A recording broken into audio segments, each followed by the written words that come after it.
দাদা, তুমি বললে যে দলের অভ্যন্তরের যে ব্যাপারটা এবং সেখানে দলের নেতাদের চলে যাওয়ারটা, কিন্তু আমাদের দলের নেতাদের চলে যাওয়ার সঙ্গে সঙ্গে একটা জিনিস আমরা ভুলে যাই যে আমরা 2,60,00,000-এর বেশি ভোট পেয়েছি, বিজেপির সঙ্গে আমাদের ফারাক 30 লক্ষের কিছু বেশি বা কাছাকাছি। সেই নেতারা যদি বলেন যে দল কি করে পেয়েছে, আমাদেরও তাতে ভূমিকা আছে। অবশ্যই তাদের আমরা তো চলে গেলে আর ওই 2,60,00,000 অবশ্যই তাদের ভূমিকা আছে। আমি শুধু তাদের অনুরোধ করব, এই যে সুদীপ বন্দ্যোপাধ্যায়ের ডায়মন্ড মডেল চলছে, এখন আমরা একসময় ডায়মন্ড মডেল খেলে দেখেছিলাম, আর এখনো ডায়মন্ড মডেল চলছে, চতুষ্কোণের ব্যাপার স্যাপার চলছে আর কি। সেই ডায়মন্ড হারবার মডেলটাও বলো যে ক্ষমতা চলে গেলে ফলতায় কি হয়, যে ওই 2,60,00,000-এর 2 আর 6টা পড়ে থাকে, এটাও তো দেখা গেল না, সেটা তো দেখা গেছে। এবং তারপরে এটাও দেখা গেছে যে কিভাবে টার্গেটেড হেনস্থা করা হচ্ছে, কিভাবে কোর্ট বলার পরেও কোমরে দড়ি দিয়ে ঘুরে বেড়ানো হচ্ছে। সে নিজে ভোট থেকে সরে দাঁড়িয়েছে এবং তোমাকে আগের দিনও বলেছিলাম, যেহেতু পশ্চিমবঙ্গের কেন ভারতের কথা হলো ভোট থেকে সরে দাঁড়িয়েছে, অথচ তার নাম ইভিএম এ আছে। প্লাস আমি বলছি, ধরো রাজনীতি থেকেও সরে গেল, কিন্তু তার যে পূর্ব আগে করা ক্রাইম যদি সে কিছু করে থাকে, আমি শুধু ওই পুষ্পা বলছি না, যদি কেউ করে থাকে আমি বলছি তার শাস্তি তো পেতে হবে 100 বার। আমি তোমাকে তোমার চ্যানেলে বারংবার বলে গেছি, 6টার শোতেও বলে গেছি, যে বা যারা ক্রাইম করেছে যে কোনো, তাদের চূড়ান্ত শাস্তি হবে। 5 বছর থেকে আমরা দেখছি এরকম করে কাগজ দেখানো হয়েছিল, 5 বছর থেকে, 2020 সালের পর থেকে, 21 সাল থেকে।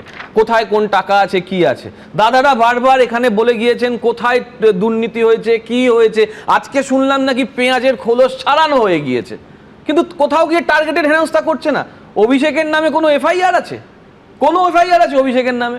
আছে অভিষেকের নামে কোথাও একটা চার্জশিটে নাম যে অভিষেক বন্দ্যোপাধ্যায়? চার্জশিটে নাম আছে, এই লিপসের নাম সেই আছে। আমি কোন অভিষেক বন্দ্যোপাধ্যায়, আমি শেষ করছি, কোন অভিষেক বন্দ্যোপাধ্যায়? বিতর্কটা দাদারা তুলেছিলেন, আমি তো জানি না এসব কথা।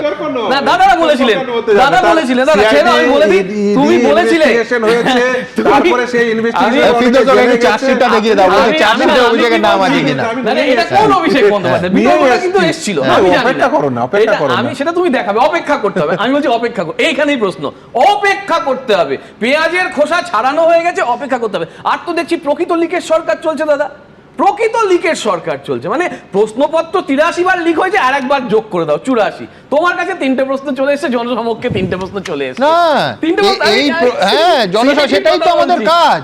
না, তোমার কথা বলছি না, না আমার কথা নয়, আমি বলছি হ্যাঁ আসবে তো। এইটাও তো প্রশ্ন লিক হচ্ছে। না না, প্রশ্ন লিক মানে এটা তো প্রত্যেক, শুধু এবিপি আনন্দ নয়, প্রত্যেক সাংবাদিকের কাজ হচ্ছে যে কে কি কথা বলেছে। তুমি কি করে জানলে যে অভিষেক বন্দ্যোপাধ্যায় আমার রিপোর্টারকে ফোন করে এই খবর দেয়নি? হতে পারে, আমি সেটাই তো বলছি। তুমি কি করে জানলে কুণাল ঘোষ ফোন করে খবর দেয়নি? তুমি কি করে জানলে যে সিআইডি যে আইও ছিল সে দেয়নি? আমি তো কিছুই জানি না বলেই বলছি দাদা, প্রশ্ন লিক। ওটাই তো আমাদের কাজ। আমি জানি না বলেই বলছি এটা প্রশ্ন লিকের সরকার চলছে কিনা, আমার সেটা প্রশ্ন 1 নম্বর। প্রশ্ন লিকের সরকার গত 15 বছরও চলেছে, তার আগে 34 বছরও চলেছে। তার কারণ সাংবাদিকতার ধর্মই হচ্ছে যে ভেতরের খবর বের করা। আমি সাংবাদিকদের নিয়ে কিচ্ছু বলছি না প্লিজ। আমি এটা আমি বলছি, তুমি প্রশ্ন লিক বললে তো প্রশ্ন লিক করা তো আমাদের কাজ। তুমি তো করোনি, তুমি তো প্রশ্নটা পেয়েছো। একদম, তুমি সেটাই তো কৃতিত্ব। জেনুইন কি জেনুইন? আমিও পাইনি, এক্স্যাক্টলি আমার সহকর্মীরা পেয়েছেন। একদম, তুমি যদি বলো যে এটা ভুল, আমি তাহলে তার উল্টো দিকে প্রমাণ দেখাবো, সে মারাত্মক হবে। সিঁড়ি দিয়ে নামতে হবে, হেলিকপ্টারে নামছি না। এবার আমার পরের বক্তব্য হচ্ছে, যেদিনকে অভিষেককে সিআইডি তদন্তের জন্য ডাকলো, 7.5 ঘন্টার উপর জেরা করলো, সেদিনকে 1, 2, 3, 4 করে প্রশ্ন নিয়ে অভিষেকের নিজস্ব একটা বক্তব্য পরের দিন সে দিয়েছে, এবং সে নিশ্চিতভাবে বলেছে যে আমি এটা নিয়েও চিন্তা ভাবনায় রয়েছি ব্যবস্থা করার, হ্যাঁ আইনি ব্যবস্থা করার। কিন্তু আমার কিছু যায় আসে না, তার কারণ অভিষেক বন্দ্যোপাধ্যায় সার্টিফাই করেছেন যে ওই প্রশ্নগুলো ওনাকে করা হয়েছে। প্রেস কি করে জানলো? আমি তো সেটাই বলছি, এর থেকে বড় সার্টিফিকেট সাংবাদিকতায় কিছু হয় নাকি? আমি বলছি প্রশ্ন লিক হয়েছে, আমি সেই সার্টিফিকেট কে করেছে, কিভাবে করেছে জানি না, প্রশ্ন রাখছি। আমার গণতন্ত্রে প্রশ্ন। আচ্ছা, এখন ধরো 8:25 নরেন্দ্র মোদী অমিত শাহর একটা মিটিং হচ্ছে, ধরো আমি বলছি সেটা কি নিয়ে আলোচনা করছে, যে বিজেন্দ্র ব্রেক করলো, তো এ তো তার কৃতিত্ব, অবশ্যই তার কৃতিত্ব। আর আমি তো অভিষেক বন্দ্যোপাধ্যায়কে ধন্যবাদ জানাবো যে উনি মামলা টামলা করার হুমকি দিয়েছেন, কিন্তু পাশাপাশি এটাও বলেছেন যে আমায় কি প্রশ্ন করা হলো হুবহু কি করে প্রেস জেনে গেল। আমি বলছি এই কৃতিত্ব প্রেসের, অবশ্যই প্রেসের দাদা। এটা প্রেসকে এই ব্যাপারে আমি প্রেস করছি, প্রেসকে এই ব্যাপারে প্রেস করে দিচ্ছি। আমার পরের বক্তব্য হচ্ছে, দেখো প্রশ্ন লিক নিয়ে তুমি একটা কথা, আমি তোমার সঙ্গে বাগবিতণ্ডায় জড়ালাম হয়তো, কিন্তু আর একটা প্রশ্ন লিক নিজে নিজে করে দিয়েছে ডায়মন্ড মডেল। সেটা কিরকম? 70 মিনিট আমি কথা বলেছি, 70 মিনিট কথা বলেছি, উত্তর কলকাতা এখান থেকে বসে চুপ করিয়ে দিতে পারি। এত বড় ক্ষমতা আমাদের 5 বারের সাংসদের। মমতাদির টিকিট নিয়ে জিতেছেন না কি তেন বলেছেন। তার সঙ্গে সঙ্গে আরো কি বলেছেন দাদা, তার সঙ্গে সঙ্গে বলেছেন আজকে গতকাল থেকে 8 বার, আজকে সকালে 2 বার কথা হয়েছে আমার নির্দিষ্ট নেতার সঙ্গে, তার নামও তিনি বলেছেন। কেন আরেকটা বললেন না যে ভেবেছিলাম 15 মিনিটের মিটিং, সেটা সোয়া ঘন্টা না 70 মিনিটে এসে পৌঁছেছে? বলেছি 70 মিনিট পুরোটাই বলো, সুদীপ বন্দ্যোপাধ্যায়কে বলছো নাম করেই বলো। যেটা আমার আরো মজা লাগছে, সুদীপ বন্দ্যোপাধ্যায় মামলা করবেন না, আমি ভাবছি যে স্যারেরা এখন কি করবেন। স্যারেরা বারবার ভাবছেন যে এদের বিরুদ্ধে লড়াই করলাম, তাপস রায় স্যার মানে যাকে 24শে জানুয়ারি 2024, ডেটটা ভুল করতে পারি কিন্তু জানুয়ারি মাসের 24 তারিখ, তাকে 12 ঘন্টা জেরা করলো, ব্যাগ ভর্তি করে নিয়ে গেল সব ডকুমেন্ট, কি সব ডকুমেন্ট ইডি বললো কি নাকি সুদীপ বন্দ্যোপাধ্যায় নাকি লোক পাঠিয়েছে।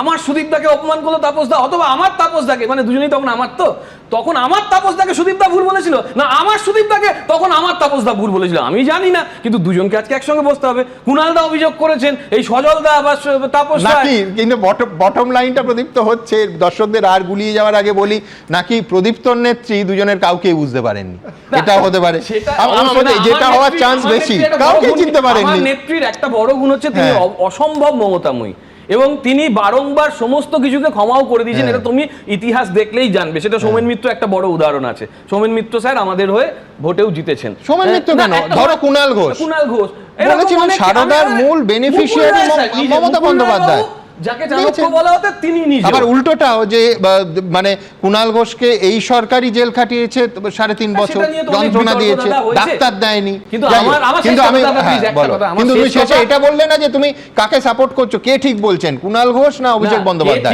আমি তোমার বিড়ম্বনা বাড়াতে চাই না, কিন্তু একটু কিছু ঠিক বলছে। একটা প্রশ্ন উত্তর, এবার উত্তরটা লিখো, এবার প্রশ্ন তো এতদিন লিখো, এবার উত্তরটা লিখো, তাহলে বুঝতে সুবিধা হবে। লাস্ট কথা আমি বলছি, স্যারেরা কি করবেন?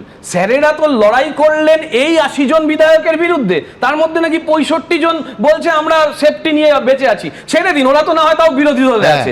এনসিপিআই এর হয়ে চলে গেল যাদের নাকি 70,000 টাকা না 72,000 টাকা অ্যাকাউন্টে আছে, 832 ভোট পেয়েছে 2023 সালে, তাদের দলের বাড়ির সামনে এখন সিকিউরিটি দিচ্ছে, তারা আবার এনডিএ।